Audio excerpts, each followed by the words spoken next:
Hello everybody and welcome to this week's Woolcast.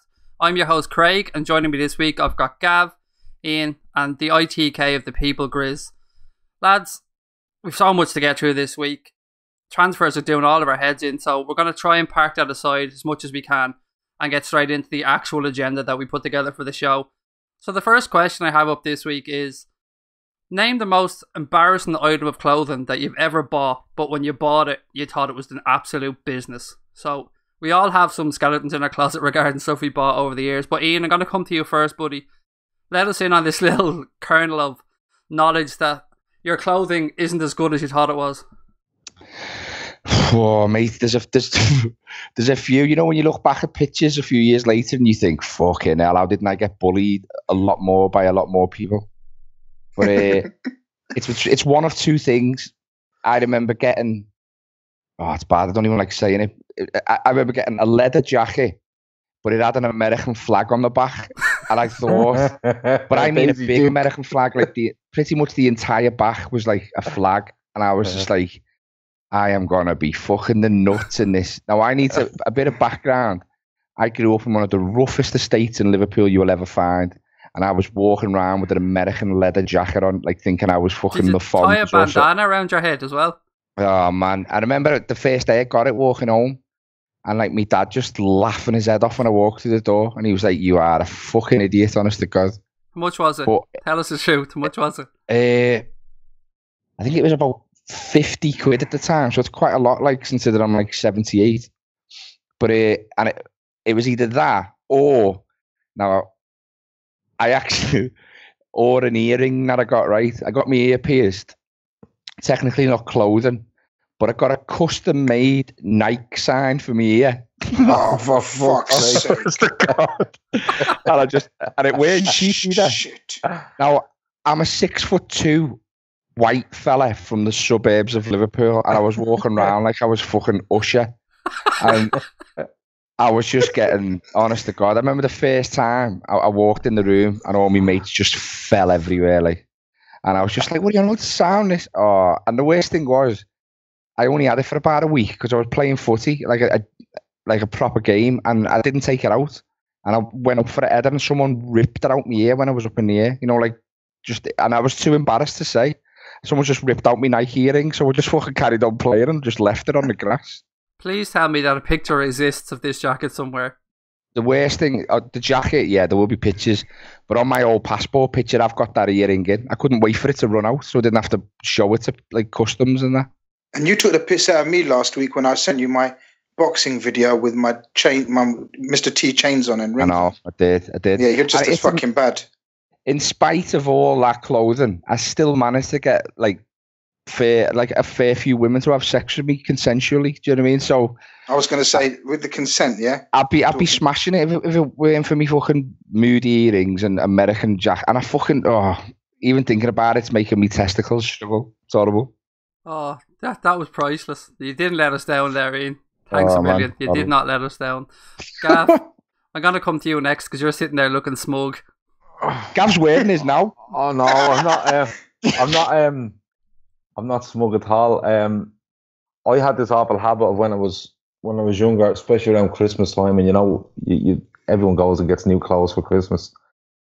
I had this habit of going into the city centre in Dublin to get clothes and doing it on Christmas Eve, and literally doing it at 4 o'clock on Christmas Eve, and the shop shut at 6. And I've stopped that. I stopped it when I moved into my own house because my wife wouldn't allow it, especially after this incident. But I went into town one Christmas Eve on my own, went into this shop and bought a pair of jeans and a shirt, and thinking they were kind of grey, you know, but they were nice. They looked well together, this shirt and jeans. But I thought, grey, not bad, you know, pair of shoes with them, fine, away we go.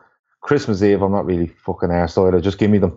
So I put them in the bag, came home, and my brother and my girlfriend were in the house, who's now my wife, and they were like, what did you get? So I said, I just got a short and jeans. So they said, would you go up and put them on? Let's see what they're like. This, you know, but like, now shops are closed. I've no other option but what I have in the bag. Goes upstairs, puts them on, And the minute I put them on, I went, fuck, these are silver. These aren't great. So I said, look, grin and bear it, put them on. They may not notice. I actually convinced myself upstairs that they may not notice. So I come down the stairs with this fucking jeans and short on. And when I say silver, lads, they were fucking silver. And I came down the stairs in my man's house, came down the stairs, and literally as you hit the bottom of the stairs, there's no hallway. It's just a door into the sitting room. And as soon as I came through the door, when I say the two of them were creased up, they couldn't breathe.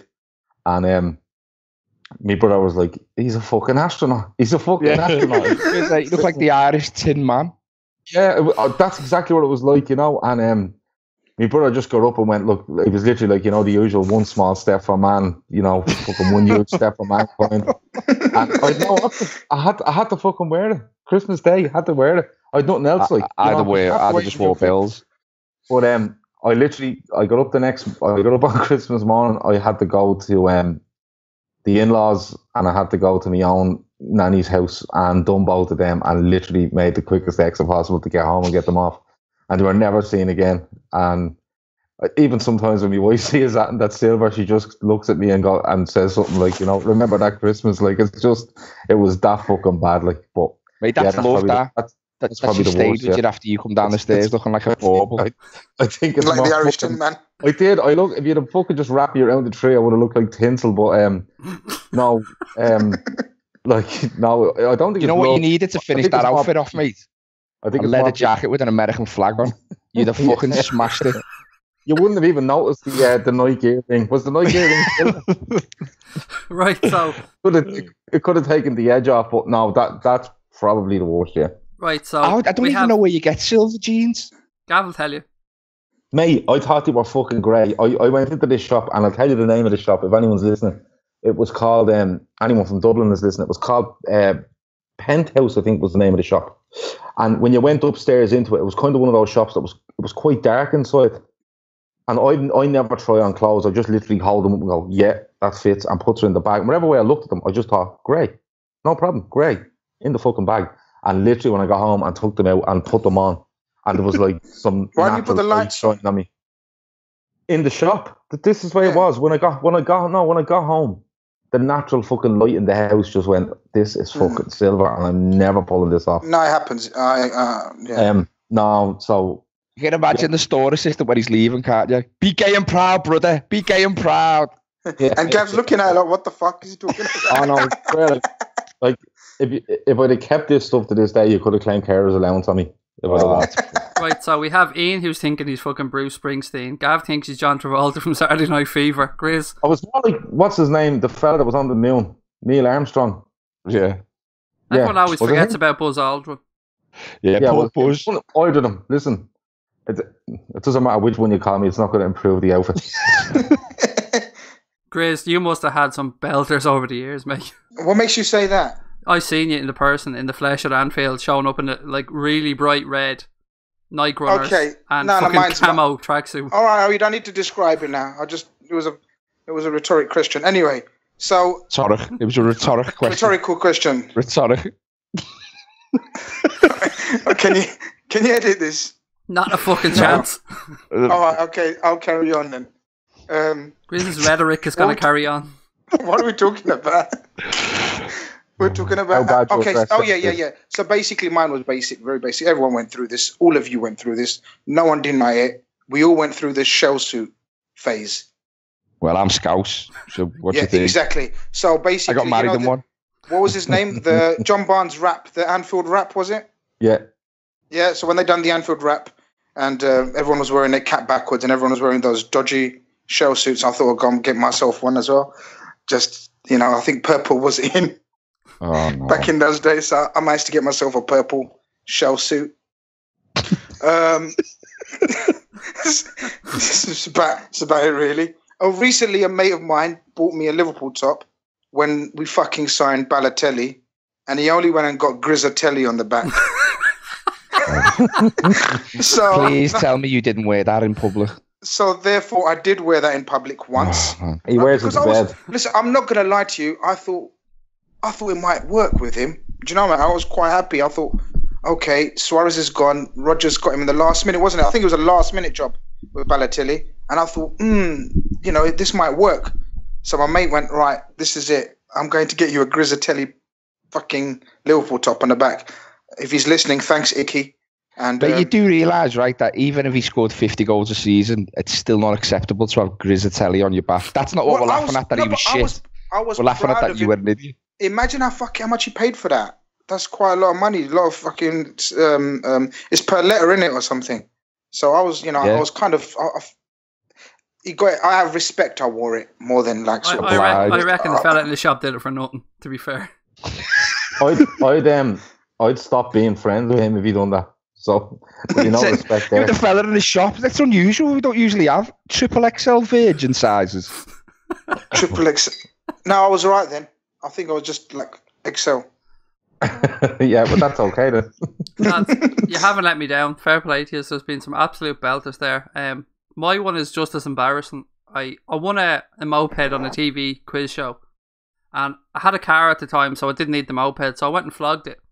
I was about 17 at the time, so I was in town. I was walking through the Georgia Street Arcade, which is this kind of real trendy Ponzi arcade in Dublin, but there was a hip hop shop on the right hand side.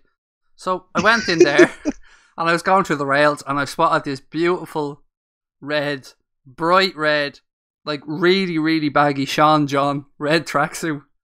And I said to your man, how much is that tracksuit? And he said, 320 quid. Fucking no. I said to me, missus, I'm having it. And she said, you are in your hole buying that tracksuit with our money. And I bought it. And I wore it out of the shop. And I wore it around town for the day. And I've never wore it since, because she showed me a photo of it when we came home of me wearing it. And fucking hell. No. Holy fuck. This 19 stone lad walking around Dublin, white as white could be, in a Sean John red tracksuit. But my gold earrings sound now, innit though? Fucking your earring was gold. Shell suits, trackies, silver clobber. I'm not wearing them. I'm not wearing that earring with my silver gear up. Sure, it won't match. Oh, yeah, you'd look stupid. Oh yeah. I know. Yeah, it's the earring that'll make me look stupid, not the stuff I have on me. Can we fucking talk football? Yeah, we'll move on to the football. Hang on, can you imagine Craig on a moped though? No, he looked like Mario Kart. Fuck football. We're not talking about it. We're no, I'm just imagining Craig. Did you ever see the fella on The Simpsons? There's a big heavy lad on The Simpsons that goes on a motorbike. He's fucking... I think he must be... I don't know what weight he is, but yeah, I look like that. I think he's from a circus or a carnival or something. But yeah, that's... I just have visions of you. I just have visions of you now doing lip sync battle to fucking the Fresh Prince of Bel-Air. I don't know why, but that's what I have in my head now. I swear, I thought it was the business. I really did. And there was no issues with the money. Like, the money was no question. It's the dearest item of clothing I've ever bought, still to this day. And I reckon it's still in my ma's attic as well. Years ago. Married, I'm with my missus 17 years, so I'll be in and around that, yeah. Yeah, fucking hell. You're only going out with her when you've done this? Yeah. She was still free to walk away. Yeah. That's tell you what, the loyal those Irish birds, aren't they? They'll stick with men through silver jeans and fucking red hip hop trackies. But they ran away from you with the fucking earring and the fucking I am a real American. Ian thought he was Scouse Bros. Do you remember Bros? I was, yeah. Fucking hell. Right, lads, we'll move on to the football before everyone starts turning off their fucking iPods and phones and everything, right? So the first serious question this week is, what can Liverpool and other top English clubs, and in fact European clubs, do to stop the likes of Barcelona and Real Madrid hoovering up all the good players and players seeing it as a step up in their career? So, like, we'll focus on Liverpool here. So what can Liverpool do to stop players looking at these clubs and going, you know what, I'm going to come to Liverpool and that's where I aspire to go to? So, Gav, I pitched you this question earlier, so you've had a bit of time to think about it. So what can players... you know where this is going. I'm leading about Coutinho here, so I'm not even going to try and hide it. Win things. Simple as that. Be competitive and go out and spend what you need to spend. But you see, a lot of people think, give Coutinho X amount of money and X amount of bonuses and you'll be okay. No, you need to build your squad and you need to be able to compete with the likes of Barcelona, Real Madrid and everybody else. And if you can compete, if you can compete on a level with Barcelona, Real Madrid, Bayern Munich, Juventus, consistent year on year, the only difference in the football is the climate. It really is. All big European cities are, some of them are unbelievable. Some men aren't as good, but just win things. Just be competitive. I think if we continue having a lot of talk around them now, I think it would be an absolute catastrophe for FSG if they even contemplate selling them this season, regardless of who they bring in. But if they were to go and win a league or go semi-finals in the European Cup and go and build again on the squad, where's Coutinho going? Yeah. He's going to Barcelona. Now the thing is, don't say that sentence again, Gav. Don't say he's going to Barcelona. It'd be fucking murder. No, I didn't say that. You said, where's he going? He's going to Barcelona. No, I was just finishing a sentence. Was it a rhetoric question? It was a rhetorical question. But no, these South American lads, that's where they see their final destination of their career or the peak of their career is Real Madrid or Barcelona. It's just the way it is. What about if he said to them, look, never mind there, you could go over to Real Madrid, Barcelona, and you'll be a huge success, but just think 5 years down the line, you're going to be arrested for tax fraud. Because that's what happens to everybody over there, isn't it? That makes it. Yeah, but then they say they're leaving and then the club pays it for them. We've seen that a couple of weeks ago and now then they don't leave. So there's no issue there. But no, look, in all seriousness, if Liverpool want to hold on to the likes of Coutinho or Firmino in the future, or Mane or Salah if they progress at, especially Mane at the rate he's gone, following up from last season, they need to spend the money. They need to spend it well. They need to have a big squad that's able to compete on all fronts and be able to pull it up to these clubs, you see, because you look at Real Madrid have won back-to-back European Cups. Barcelona in the stage before that were dominant. So this is where these two teams come from. So basically win things. It's as simple as that. Ian, do you agree with Gav? Yeah, absolutely. I mean, I think certain cultures or certain players from certain cultures are always going to levitate towards those type of clubs, like your Brazilians, your Argentinians. Do you know what I mean? They're always going to want to play for Madrid or Barcelona because it's who they grow up watching. Like in the favelas and everything, they're all into Barcelona and stuff. That's why they all want to do it. But so you're never going to completely eradicate it. But if you're winning all kinds, it's a lot harder to do. Or you just start signing players from different areas of the world. When's the last time an English fella turned around and said, I want to go and play for Real Madrid? It doesn't happen that often. Whereas these Brazilians and South Americans, I mean, granted, English players tend to be shit. But South Americans, they do end up wanting to go there because it's like a pinnacle. But if Liverpool won three European Cups in 6 years, beat Barcelona in the semi-final 4-0, something ridiculous, then it's a lot more difficult for like a Brazilian at Liverpool to justify going to Barcelona as the pinnacle of his career when the side he already plays for is turning him over every season.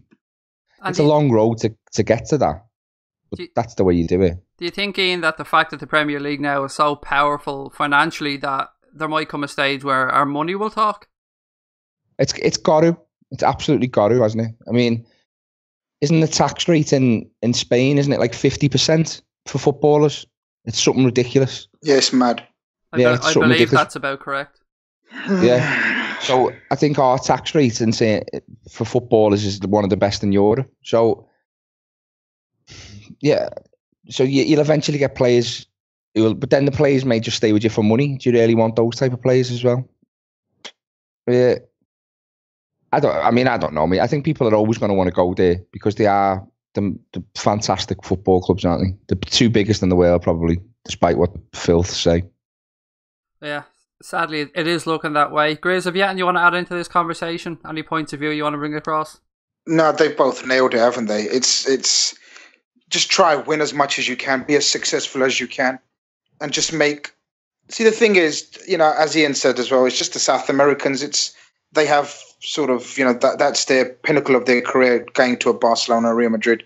There's not a lot we can do in terms of sort of making anything, more comfortable for them, just apart from making it difficult for them in terms of winning as much as you can, being successful. So they can't, they feel as though it's dare we say, a step down. Do you know what I mean? For example, if we were winning European Cup after European Cup, I can't see, the likes of Coutinho wanting to go to Real Madrid if we're thrashing them. Do you know what I mean? So it's a success thing. That's what we can try and do. Yeah, fair point. Gav? No, just touching on what the lads said about the culture and stuff like that. Like, if you look at even lads in Ireland that are footballers and want to make it, they dream of playing in England. Yeah, Liverpool or Man U. Liverpool, Man United, yeah. They go there because the culture is fairly similar. The weather is fairly similar, and these are the big clubs to them. United, Liverpool, Arsenal. Some in Ireland want to go and play with Celtic because there's an Irish tie there. But with the weather being the same, the same language, same culture. So when you look at a fella from, say, Brazil, and he's looking at Spain and he's thinking culture, language, weather, and it's basically a home away from home where they earn a hell of a lot more money, that way. So, but as we all touched on, you just have to be as successful as you can, and you talk about will our money will the English Premier League teams' money talk? Yeah, it may talk to a point, but these clubs are still miles ahead of anything in England, because the way they bring the way they bring their local players through, and it's literally instilled in them from the start as to how they play, and they make a massive success of it. So I think English football needs to look at itself from a much lower base, a lot earlier in players' careers, and have a structure and a culture in place to play football to match these lads. And until that's done, it'll always be the way that most players in the world, probably, as Ian said, barring English players, look at Barcelona and Real Madrid. Ian, Gav touched on the money aspect. Sorry, go ahead. Can you get silver jeans in Barcelona, though? Because if you can't, then what's the point in going? No, you go in the shop and you'll think they're great. When you get them home, you get a nice... Well, I'm colourblind anyway, mate, so I'll be fucked. Yeah, well, I'll just tell him, listen, I'll give you blue and say they're silver, and we'll be all good. Yeah. Sorry, Craig, go ahead. Ian, Gav was saying there, he mentioned money, and I brought it up earlier on, but there's something that popped up this week that caught my eye as well. Like, we've all seen the rumours that Paris Saint-Germain might be paying Neymar's buyout clause of something ridiculous, like 196 million euro or pounds. I'm not sure which one it is, but surely to God, something will have to be done to stop that from happening. What, that particular deal? That particular deal, like, surely to God, there's no way Paris Saint-Germain can justify their finances by going out and spending 196 million pound on Neymar. Well, I mean, not legally, but they will do it, won't they? It's like, is it PSG that sponsored their own shirts for like 100 million or their own ground? There's ways around it, isn't there? You just fudge the books. UEFA know what's going on, or FIFA, or whoever it is. It can't continue. People keep saying it, and it carries on getting worse and worse. But it cannot continue. Let's be fair. I think when Barcelona stuck that buyout clause in the contract, it was probably a "fuck you, it's never in a million years going to happen" clause. Yeah, defo. They'll start giving £500 million release clauses now, because it's going that stupid. You know what I mean? Isn't it law that you've got to have one in Spain? You've got to have a release clause, haven't you? I think. From what I can gather about this, they're pretty tricky. Some clauses, there's a release clause, there's a buyout clause, and there's break clause. And from what I can gather, some of them are only valid in the countries that they're written in, and then some of them can be bought out. So it really is a minefield, from what I can gather, from what I've been told from certain people within the game. Well, until, and I don't think it'll ever happen, to be honest, but until like UEFA or whoever starts, if PSG spends £600 million in one summer, then they should have to start on 10 points less than the rest of the league, because how is it a level playing field? Do you know what I mean? That's the only way I can see it being fair. Like however much you spend equates to a point deficit in the start of your season. Do you know what I mean? Something along those lines. It's radical, and it'll never happen. But there'll come a point when, like, can you imagine like being Auxerre turning up to PSG, when Auxerre, like, all their players come through the youth side, and then they're playing against a side who's got a £200 million left forward. On £500,000 a week after tax. It's mental. Gav, you want us to come back in? Yeah, you were touching on tax there. I seen somebody tweet. I think it was Graham Hunter that covers Spanish football. Yeah, very good reporter. Yeah, and a great podcast as well. He has actually, but he does indeed. He somebody on Twitter asked him the question: if the buyout was £195 million, does that mean the PSG have to pay? I think it was about €222 million plus 40% tax and VAT. Okay, and his reply was yes, somewhere around that is correct. So it's 300 million. So it's 220 million euros plus. Yeah, it's about 310 million euros. Oh man! Right now, it's ridiculous. As one of you said there, someone has to stop this. If that deal goes through, FFP is finished, and I mean finished, because any club then can go out and say, if a club has a turnover of 50 million a year and goes out and decides to sign a player for 60 million, they go, you don't have enough money. Well, let me tell you something. Paris Saint-Germain never had that money. It was being ploughed into them by someone else. So if they're doing it, we're doing it. I think FFP is finished if that deal goes through. I agree. And what scares me is it'll come to a stage where the big clubs will go, UEFA will try and do something about it, and the big clubs will go, well, you know what? Fuck you. We're going to start a breakaway European League ourselves.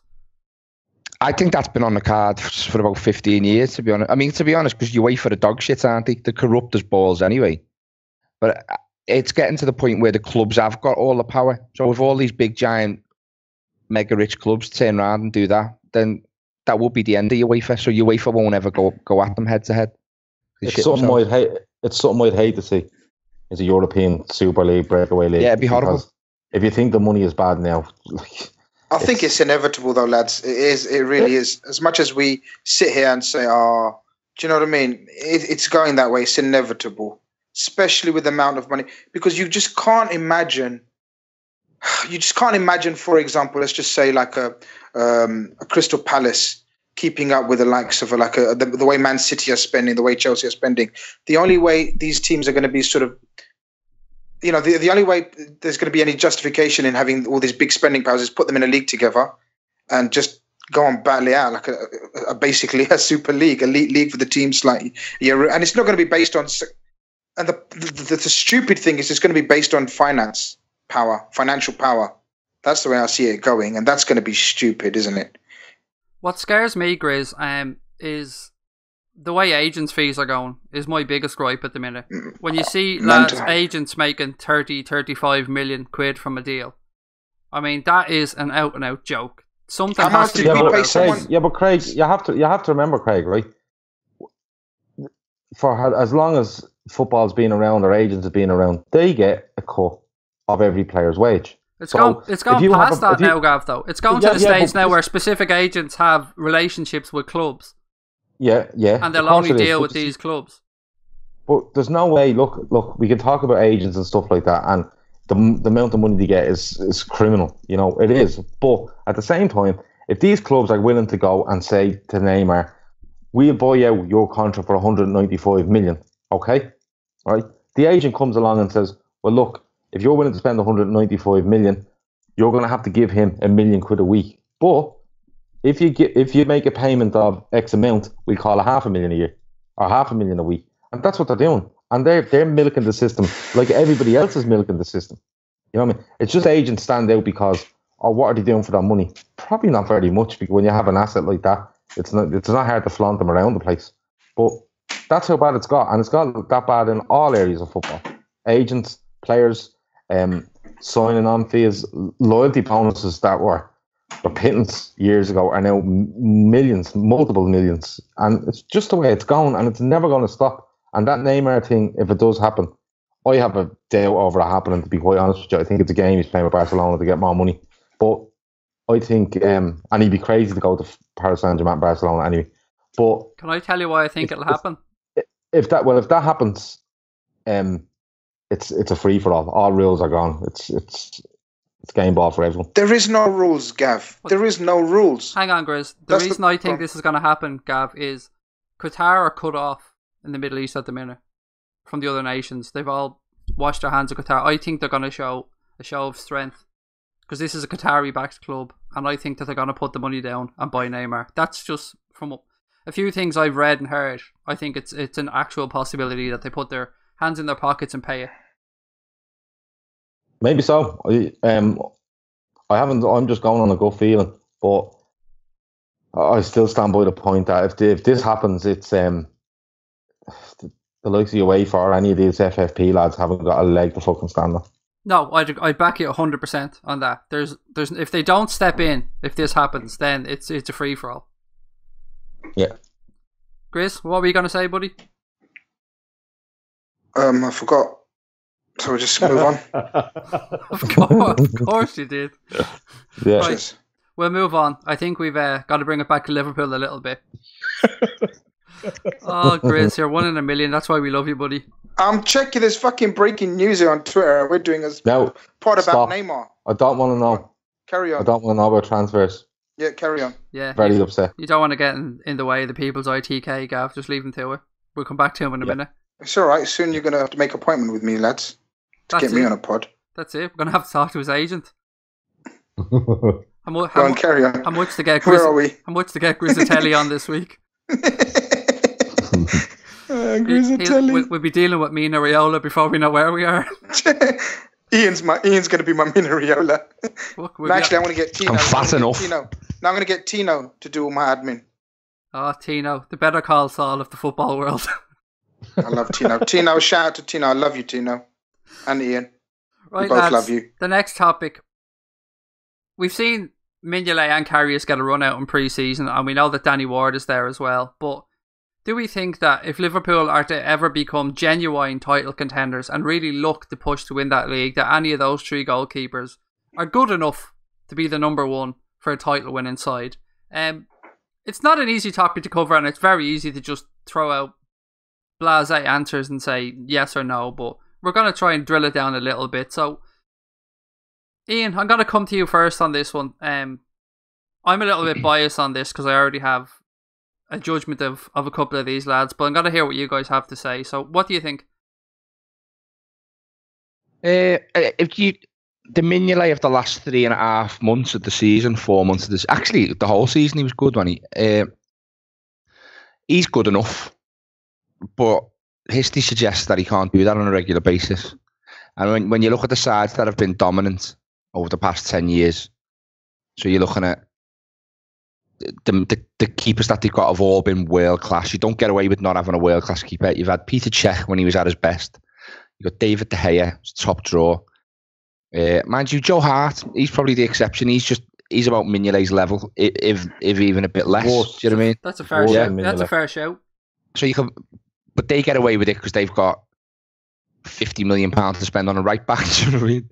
But I don't think Karius looks the part. I want him to because he's so attractive. Do you know what I mean? But I think if he looked like a melted welly, I think we'd already want him sold. But because he looks like some sort of Greek god, you with your earring, basically. Everyone thinks he's going to be amazing, but at the minute, I'm not seeing it with him. To be honest, Danny Ward, I think Danny Ward is a good backup, but I don't think he's going to want to stay number 2 for very long. Certainly won't want to stay number 3. I reckon he's like a middle of the table side keeper. I reckon someone like that. But like I said on one of the podcasts a couple of weeks back, I'd rather spend the £60 million on a keeper than a midfielder at the moment with us. But there's not that many out there who are truly world class. The lad at Atletico Madrid, Jan Oblak, I'll be all over him in a shot. He's good, yeah. He is quality. Yeah, he's top, and he's only young. He's top draw. 60. How much would you spend on a keeper? The money that we're spending on Keita, I would rather spend on a keeper. What I mean. So whatever the value is. But Mignolet is good enough at his absolute best. When he goes below his best, then we struggle. Do you know what I mean? Remember the year when we were neck and neck with United for the title, and David James got his Calamity James tag. That same season, Peter Schmeichel saved United like 10, 15 points. That was the difference in them winning the league and us finishing second. Our top, and De Gea's done it the last few years for them. He's worth 10 points to United. We haven't really got a keeper, or we haven't had a keeper for a long time who's worth points to the side. Do you know what I mean? When they don't make mistakes, we're happy. But I don't know. There's definitely better out there. But like I say, the last 4 months of the season, if he done that for the whole of the next season, I'd be happy with that. So, gut feeling. Are any of them good enough to win us the league? Yeah, I think Mignolet can be. Do the two hands. Thank you very much. Grizz, I'm going to come to you second on this one. What's your thoughts on the keeper situation?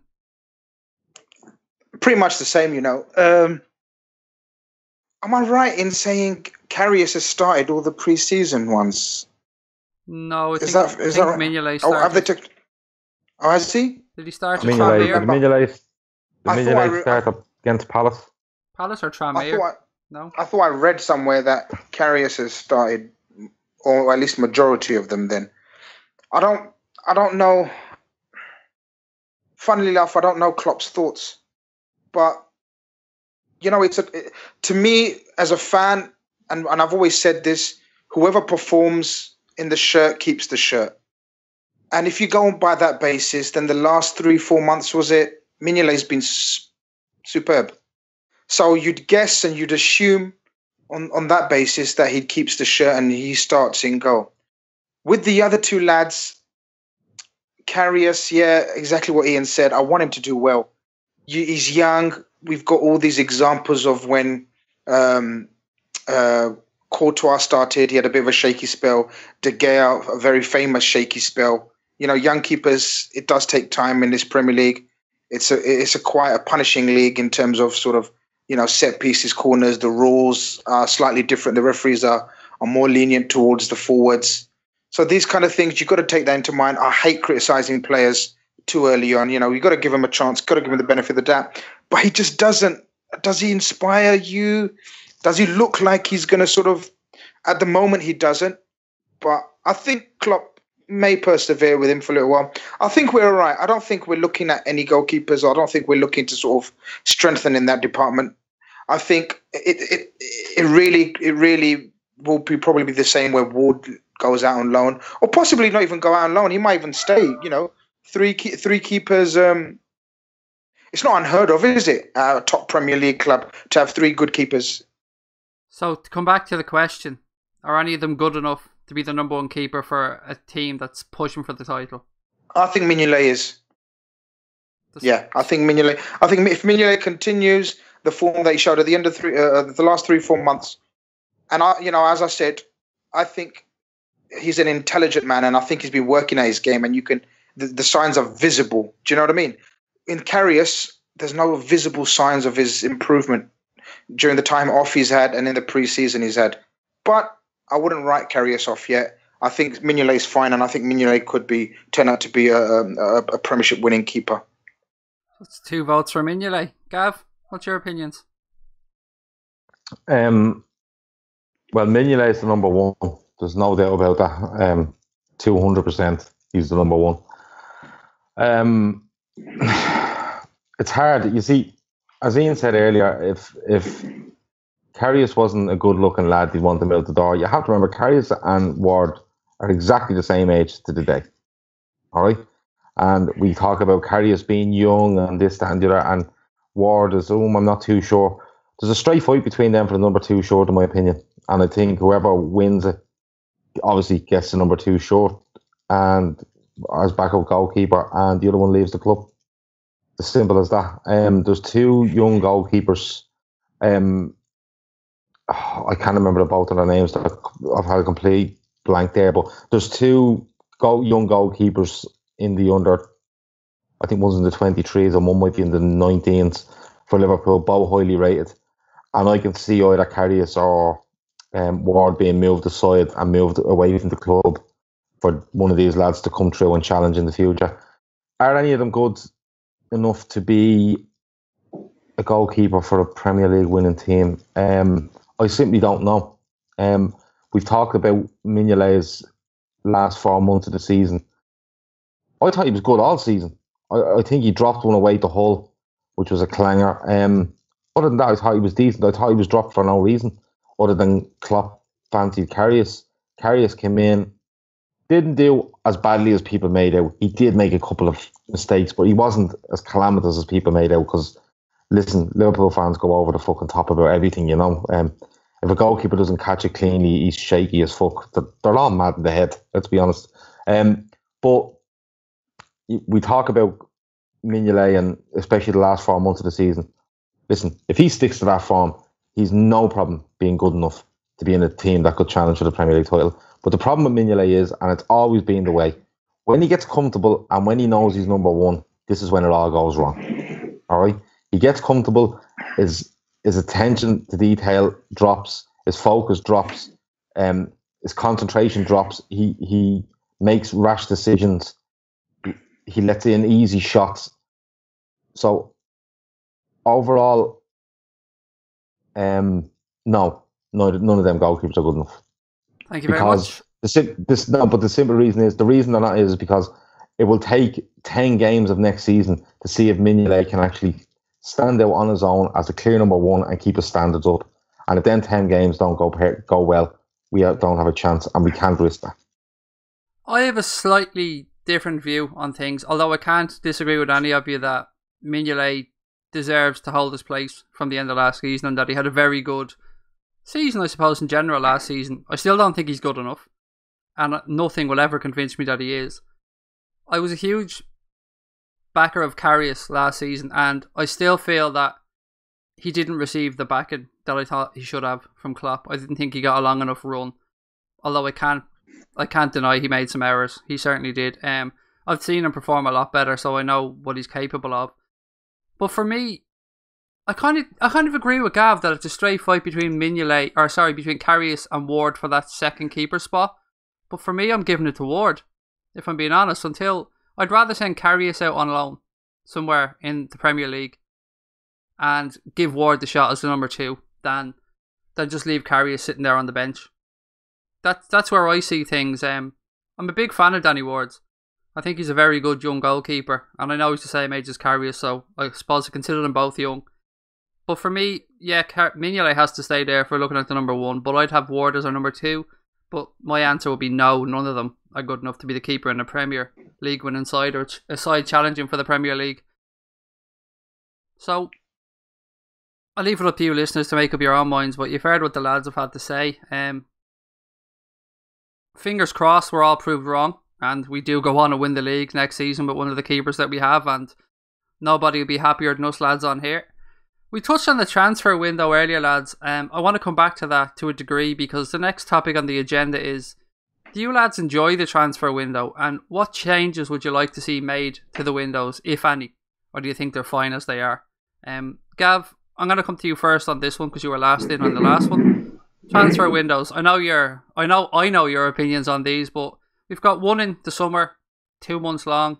One in is it 2 months long? July and August, yeah, 2 months long, and one in January for a month. So, are there any changes you'd like to see made? And if so, what are they? Yeah. The summer one should start on July the 1st and end on July the 31st. And everyone should have their squad in place before the season starts on around somewhere between the 8th and 12th, isn't it, of August most years. Yeah, that's one thing I do. This whole thing of running down into September is way too much. To be perfectly honest with you, I hate them. I really do. Like, at the start of them, I kind of go, "Oh, who are we signing?" And then a week into fucking 25 people giving you 20 different views, I just get a bit pissed off and say, "Look, not forget it. Someone give me a shout when there's a signing made or someone's left." The January one, I don't have a problem with. It's literally a month, isn't it? January 1st to 1st to February, or the 4th working day in February, isn't it, or something like that. Don't have an issue with that. Yeah, a month in the middle of the season, I've no issue with. But this thing of, I think actually English clubs can start signing players from June the 10th, and it runs right up until 31st of August or 1st September, or whatever way it falls. I'd do away with that. 1st of July it starts, finishes at midnight on the 31st of July. Don't care what fucking day of the week it is. 31st of July, and that's it. You're done. Your squad's in place. We start the league in 10 days' time, and you can have another go at it in January. Overall, transfer windows, I don't like them. I don't like them. They just do me head in. I think it's just all the talk about players here, players there, people giving, it's if I watch a story and I know we've made a bid, it's progressing, fine, blah, blah, blah, that's fine. But when it goes on and on and on, and it's no, this, yes, this, no, this, yeah, no, forget it. I just switch off. Grizz, you're the natural person for me to come to next on this one. Transfer windows. Any changes you'd like to see? Exactly the same one as Gav, man. I'm sorry. I just think it should be done and dusted before the season starts. That's the main change I'd make. The January one's fine. Everyone knows they've got a sort of a month in the middle of the season to fix things if they want. That's quite exciting actually to have that opportunity, or it gives some teams sort of hope. Apart from that, here's what it is. It's the window. The window, in my opinion, should start earlier and finish earlier, and every team in the league should have their squad ready. It gives a sort of It gives a. I think it's unfair on the teams that sort of are likely to have their players picked off. A coach picks his squad, has it already set up tactics plans, and then suddenly, along come a United or a Chelsea or a Liverpool for that matter, and then just go and take your player. I just think it's slightly unfair. I think all teams should know where they stand. Even possibly, if it's possible, I mean, I don't know how the timings work, but even if it's possible to sort of open the window the first week the season finishes, and sort of when pre-season starts, all the squads are complete, I think that would make more sense. But no, apart from that, I love the transfer window. Oh, we all fucking know you love the transfer window, buddy. Jeez, your WhatsApp emoji eyes there. Absolutely, emoji double eyes there. Emoji eyes. I think, Grizz. Ian, buddy, anything you'd like to change? I've got a massive love-hate relationship with the transfer window. I'm a bit like Gav in that. I was just saying to you before we come on here, I'm done with it at the minute. I just can't be arsed. Do you know what I mean? It just frustrates me. But I agree with Grizz there. I think if you opened it on the day the season finished, and then closed it the day the season started, whatever, or you know what I mean, started earlier, finish it earlier, you could do it that way. I think if you shorten the transfer window, I think you're just playing into the hands of the transfer fees going up and up and up, because it gives, if you've only got 4 weeks to buy your players, then you're almost over a barrel how much you're going to pay. Do you know what I mean? And so the likes of this Neymar transfer and all that, you get more like that, because it'd be a massive free for all, wouldn't it? We get 2 months at the minute and it's bad. So if you shorten it to a month, I think it'd be twice as hectic. What about, though, as the lad said, if it opened when the season ended? So say the end of May and then it closed at the end of July. Yeah, I'd be fine with that. Perfectly fine. I've got no problem with the January one. Like everyone said, it's not usually a big window, is it? Very rarely do you see massive moves because they're still in major European competitions or whatever. And sometimes teams are decimated with injuries, so they do want to help, you know what I mean, boost the numbers or whatever. But yeah, it does me head in. It really does me head in. I mean, it gives us the delights of Grizz, do you know what I mean? So I suppose that's one positive to come out of it. But I'm over it, me. Sometimes I wish I could just switch off and then turn back on the 11th of August and have a look who we've got. You know what I mean? And then that's it. Do you know what the main difference is? It's because of the social media, guys. It's so in our faces 24/7. Do you remember back in the day? You know, it's just teletext. You put your teletext on and you see that, you just read the headlines, wouldn't you? If there's any breaking news or if there's any speculation, or you'd open up the back page of a paper and see, you know, what's up. That's it. Here it's 24 hours in your face. You got ITKs like Grizz Khan and The Firm and right. Do you know what I mean? Just in your face 24/7. Annoying the shit out of people. Annoying the shit out of people. You know, do you know what I mean? And some even thinking of the same fucking thing. But you know, that's the only thing about it. It's too much in your face, and people get sort of fed up of what it is. The people get fed up of the same stories being sort of told by different people, and just a word changed here and there. Just the same stories being, you know, told again and again and again. And I think that's what pisses off the likes of Gavin and Ian. But you know, it's the same with everywhere in the world, isn't it? Go on, Gav. No, what pisses me off is we're after a player and he went out and he trained with his team today, and a fella off his team kicked him and he kicked him back, and it's basically the physical act of a transfer request that has been yeah. I saw that. Listen, when you get to that fucking stage, like it's time to it's time to knock all the fucking apps out of your phone and get away from these people. Really, I mean, I never thought I'd say it, but Grizz is right. Like it's social media. It's everywhere. I remember years ago. Do you remember when Liverpool signed Phil Babb, and it was rumoured that we were linked with him, but it was you'd only know through the papers. And the day we signed him, we signed John Scales as well, and no one knew that we were after John Scales at all until it was on the back. Until it was on the mirror. It was like Liverpool double swoop, and I was like, "Fucking hell, we signed John Scales as well," and it come out of nowhere, and that is because of the avenues of communication weren't as prevalent. You know what I mean? So social media, man. It's its own animal. Social media, that's exactly what it is. See, I think social media has to be looked at in a different way as well, lads, because whilst, yes, we can, all the points you made there are valid. What I've noticed a lot lately, and this adds to it, is newspapers are using ITKs as a source to put a story up. So they're saying, this was said by this I'm not even going to start naming people, but this was said by this person, and like they're pulling up Twitter accounts that have just spouted up in the last 3 months to break transfer news, and then underneath it they're using a different Twitter account to tell a different story about the same transfer, and stuff like that adds to it. Exactly, it adds to it. So nobody's faultless in this. I've seen Sky Sports do it. Sky Sports. Well, look, did you see the one in Scotland like a couple of years ago, and someone had made up the player that I think it was Aberdeen were linked with, and his name was Yadar Sells Avon or something like that, and they ran it on like Sky Sports News in Scotland. Like that's what it is. Aberdeen are making a bid for Yadar Sells Avon, and you're like, yo, you didn't just write that, and it's easy journalism, innit? Because you're not actually doing anything. You just troll on Twitter, and you've got to get out of jail free card. Sky have gone very lazy. The Sky have gone very lazy in the reporting. I don't listen to the most. They all have, man. Even our journals have. Everyone has. They've become so lazy. It's true. You see, it's sensationalism, and that's what it is. And you see, the thing is, if you actually forget any Liverpool signs, because we can all have a different view on it. But for argument's sake, United after Griezmann were after Lukaku, right?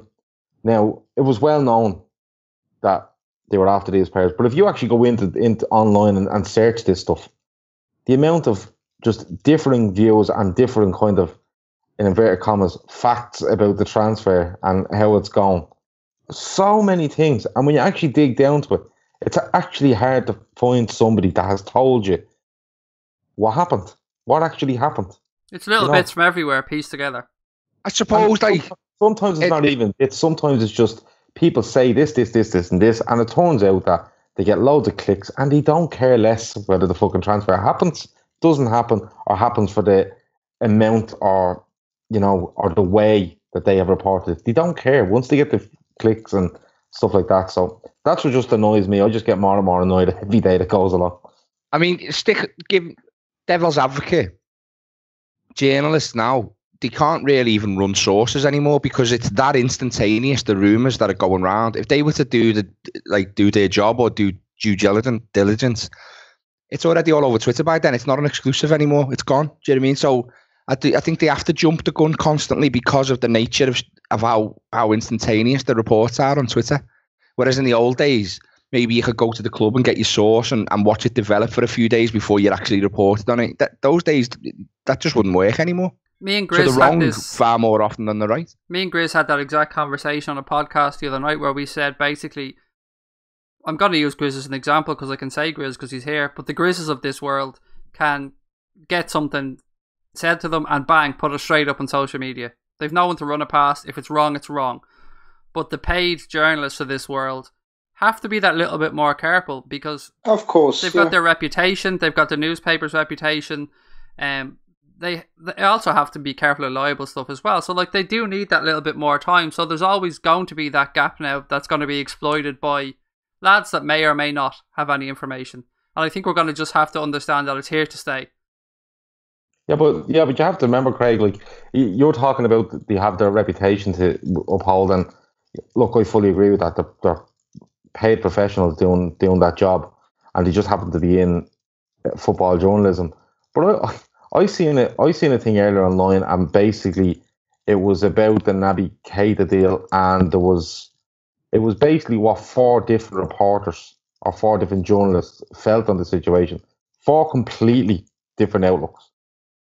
So they're getting their information from somewhere, or they're not getting their information and they're just putting it up there. You know, it's just the more scandal you can cause during this summer. And look, Liverpool fans are easy to get at because all you have to do is put up a headline with a word slightly different to what you should put up, and it can, you know, your money for the day is made. It's as simple as that. It starts in May though, Gav, with the jersey, doesn't it? The leaks of the jersey, the new shirt coming out. That starts. Oh, the smallest thing. You get a couple of weeks of that stuff going around. Then is this the new home shirt? Is this the new home shirt? And then that develops into the away shirt and the players, and we're all hungry for information all the time. Yeah, we are hungry for information all the time, but you see, there's being hungry for information, and then there's being absolutely drowned in information, and most of it's not information. Most of it's just made up in people's heads and just put out there, you know. You touched on Naby Keita kicking your man earlier on, which I think your man deserved. Just by the way, for retribution for the tackle that he did on Keita. But do you think that will have any relevance whatsoever in a possible transfer? No. This fella's a professional footballer, training on a football pitch with the players that he plays with. Like, can I just ask you one question though? Football's a physical game. They kick each other. That's what happens. I want to ask you one question though. Yeah. Okay, so let's just say, I'm just going to play devil's advocate. This is no ITK crap. All right, so let's just say that's Steven Gerrard, okay, and that's Luis Suarez, because that was the captain of Leipzig. He hacked down, I believe. Yeah. So let's say that's Luis Suarez, who's been linked to Barcelona, right? And you know he's making noise. He clearly wants to go to Barcelona, right? And then he goes and hacks Steven Gerrard in a training session, which forces Steven Gerrard off. Okay, there would be huge uproar. There would be internal questions asked. Did he do this on purpose? I'm not saying he did. I'm just saying, you know, shit would be brought up. But you have to remember that he wants out. But you have to remember, Steven Gerrard kicks Luis Suarez first if you go on today's events. Yeah, he does. Steven Gerrard, we know Steven Gerrard's got that in him. He's the captain of the team. That doesn't matter. He wants to train like he plays. He plays like he trains. Am I right in saying, lads, that all players should do that? Hang on. Let's just rewind back here. When Keita was fouled the very first part, yes. I only heard this now. I didn't see that part of the clip, but was somebody applauding somewhere? No. I'll tell you what happened. Gav, correct me if I'm wrong. So when Keita gets tackled, apparently it was an open fan day. So there was fans and sort of maybe I don't know if there was journalists, but there was a few people who were filming it. And there was a few cheers when Keita got fouled. The other point to note is no one helped Keita up or no one asked if he's okay. There was no sort of pushing and shoving. It was just let Keita get up in his own time. And it was quite a bad tackle. Keita felt his knee for about 30 seconds because if you see the full clip, there's about 2-3 different angles now so you can see everything clearly, right? But when Keita goes in for the captain for the revenge tackle, players actually surround him. So you got the likes of Carragher, right? Hupia, let's just say, surrounding Luis Suarez and pushing him. If you see it again, they push him and he pushes them back. And he that's where all the images you get of like Keita fighting the whole team. There was no fight. It was just an everyday tackle, as you said, Gav. I'm with you. I'm just playing devil's advocate. But can you imagine the uproar in the media that already want this transfer to happen? They just want it to materialize. They don't give a shit that it's just a tackle. They want drama. They want news. And that would be news, Gav. Let's admit it. Let's call it. That would be news.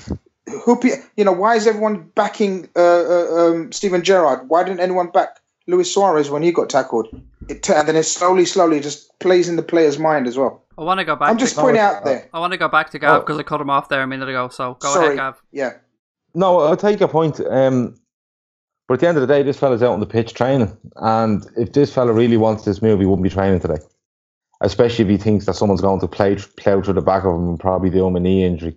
And I don't know, if I'm a professional footballer and someone plows into me and hits me hard, I'm going to get up and going to give it back to him. That should be in your nature. But I know where you're coming from, if that was Suarez and that was Gerrard or whatever way, but a player kicking him and him kicking a player doesn't have any reference to this transfer. It simply doesn't. What I think, right? If this transfer was as advanced as we think it is, he wouldn't be on that training pitch today. It's as simple as that. It may not affect him getting a transfer or anything like that positively, but it certainly won't hurt our chances of getting him that he's having scraps on the training pitch. You know what I mean? It won't do us any harm that he's having a bit of animosity. It just all adds to the rhetoric, doesn't it? And then it'll build more pressure and more pressure. It might never happen, but it certainly won't hurt our cause that he's at that today, in my opinion. It probably won't hurt the cause, but at the end of the day, if Liverpool are offering X amount of money and, you know, Red Bull want Y and he kicks a player today, there's no way Red Bull turn around and go, kick the captain today. Liverpool are offering whatever amount, the 5 million off our valuation. Tell them they can have him because he kicked the captain. It just doesn't happen like that. And the captain's shit, by the way. Is it that Van Damme? Yeah, but you see, there we go. Like he's in training, right? And they kick each other. So fucking what? Right? If you're not kicking each other in training, there's something wrong anyway. But as it is, again, everything and every fucking movement is magnified and looked at 10 different angles. And look, it got to the stage where Red Bull were putting out fucking videos of the two of them in the physio room together, shaking hands and fucking. Yeah, but it's a snowball effect. How bad it's got. It's an actual snowball effect. It does. And I go back to. Boy, I don't like transfer windows. I went online today and I had to look at. Oh, he tackled him. Oh, Naby Keita closer to Liverpool, and I went, what's this about? Oh, he got tackled in training, and then I went off for an hour or two, and then I came back, and next of all, there's Naby Keita with the fella lying on the bed, and it's all handshakes and smiles, and he's fine to be out for a few days. I don't fucking care. Right, this is what does it now. This is what does his news. I'm going to nip this in the bud, but I'm going to ask you all before we move along. Gut feeling, and I'm talking gut feeling here. Do you think it ever happens, or do you think Red Bull hold their line on this one and he doesn't make it? Gav? No, he doesn't sign for us. Ian? I sound like a dickhead, mate, because I change my mind every week on which one we're getting and which one we're not. Every single week. No, I don't think we're getting Keita, no. I think we're getting Van Dijk, no. The exact opposite of what I thought last week. Yeah, I think a lot of us are in that boat. The exact opposite of what I thought the week before. I'm probably opposite.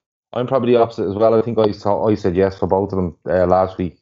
But I did say during the week that if it's one of them, it has to be Van Dijk. Van Dijk before anyone. Oh, I'd certainly agree with that. If it has to be one of them, I'd be Van Dijk every day of the week and twice on Sundays. Yeah. Grizz, your gut feeling, please. Not your Egyptian mates or a carrier pigeon that came to you from Build. Okay, gut feeling. I said same as what I said on the pod. Gut feeling, no. But my ITK feeling says yes. Emoji eyes. You have to say it with a sex voice. That's horrible.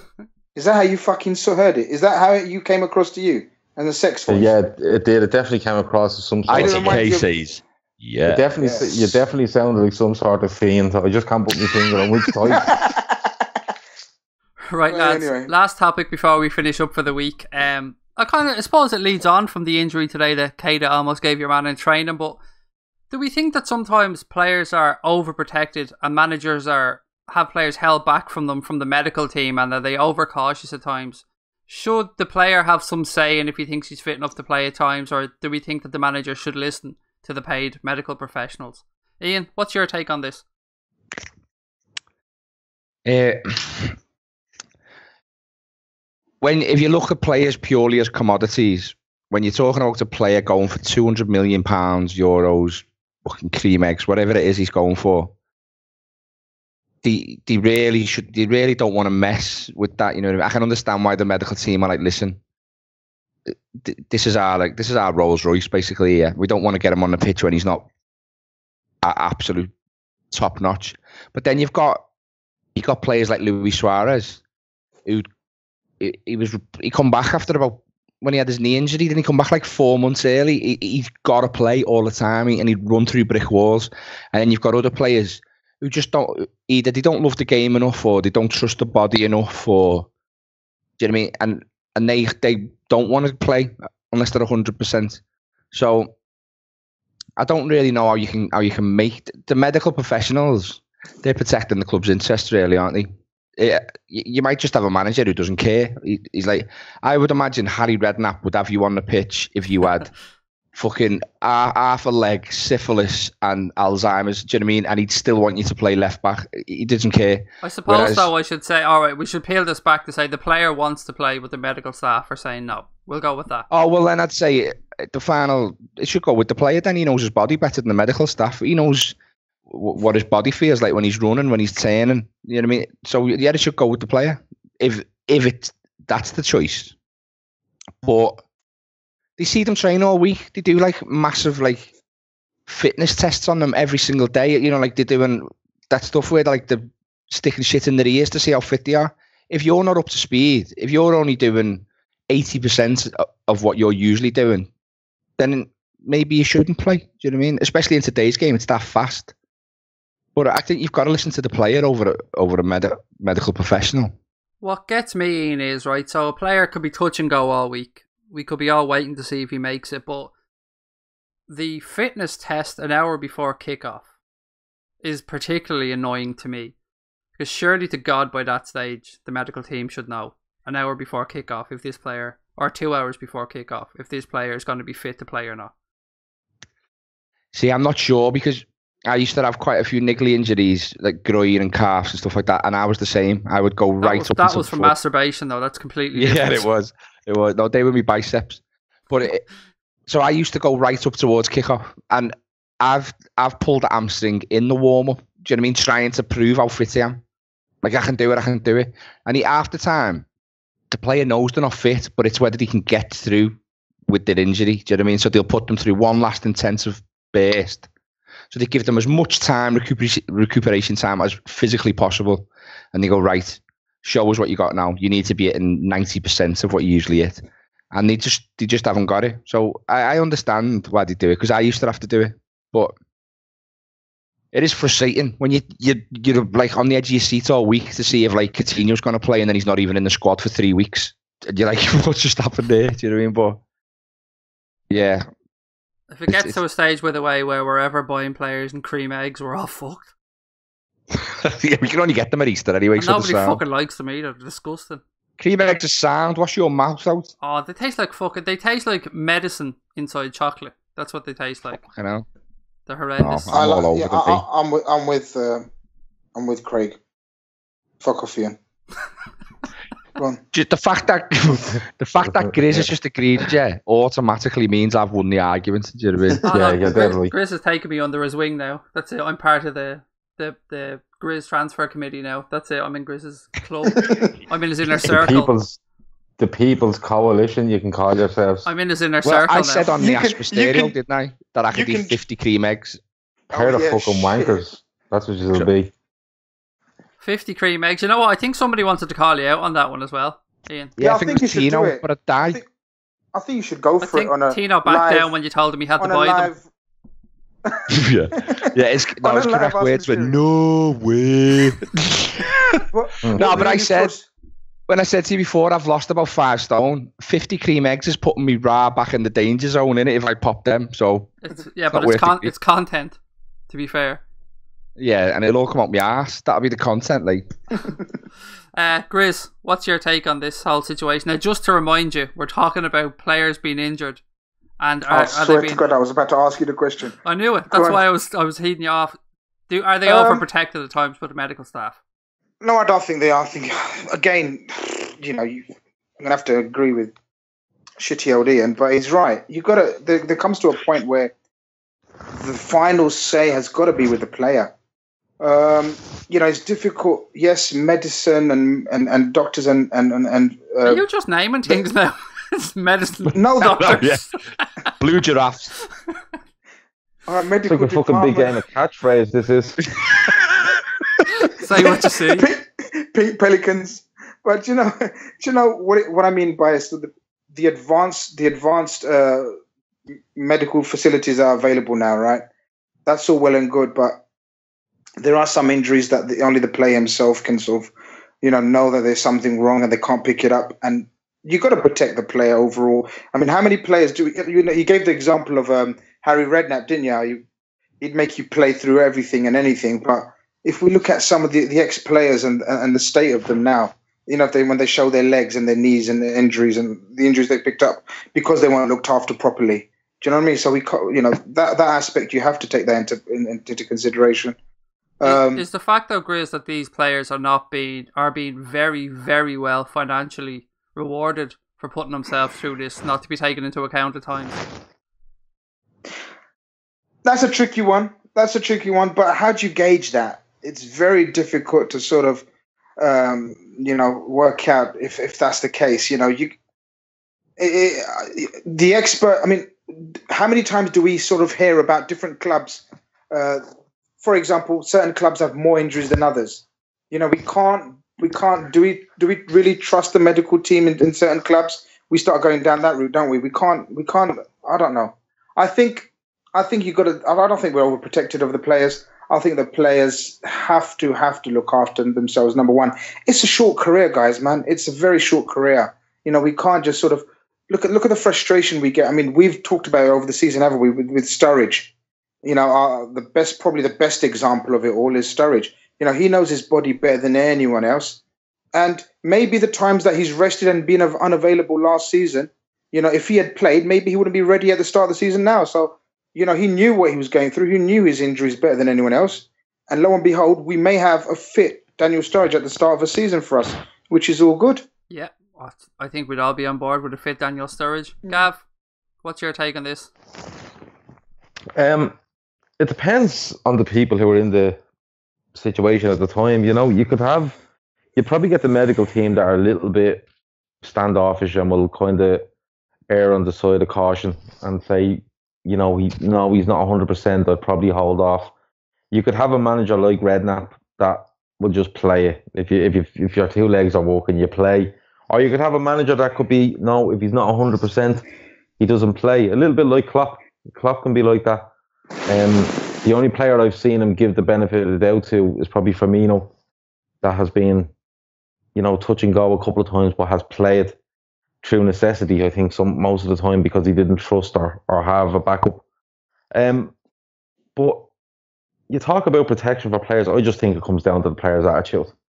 I think if a player goes through the week and he's a little niggle, yeah, he might say to the physio, I have a little niggle, but his mentality is, I'm playing at the weekend. It's as simple as that. And when he's asked how he feels, he'll be, yeah, I'm fine. And the physio will look and go, yeah, well, he says he's fine and he looks okay and stuff like that. Whereas if you have a player that just wants to, oh no, I'm not happy and I'm not playing, the physio will go with that as well, because it's easier for the physio to say, look, he's not 100%, he can't play.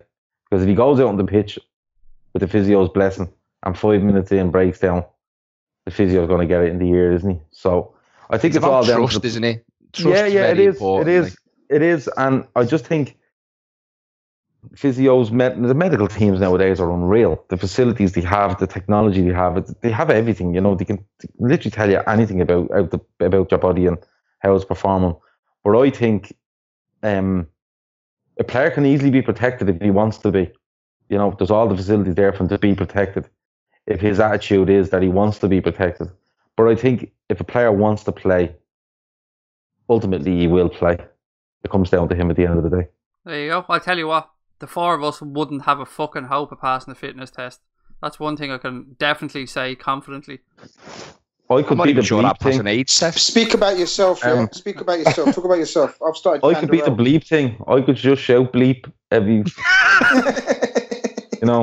every 4 to 5 seconds. I tell you what, if you were to put a can at the end of every beep, you'd beat that test. Oh fucking hell! Would you? Who won the fucking bleep test at Liverpool? Was it Henderson? Was it Milner? Milner's still going now. Was it not Hendo or Lallana? No. I don't know, but if there's cans at it, I'm destroying them all. Right. And if I need to rugby tackle them halfway through stage fucking 4, I will. But no, fuck that bleep test. Jesus, bad memories. Yeah, we're going to leave it there. We're going to leave people on a nightmare. Lads, thanks so much for coming on again this week. We've got some great content coming up. Gavin and the lads will be back on Thursday with ARW Weekly.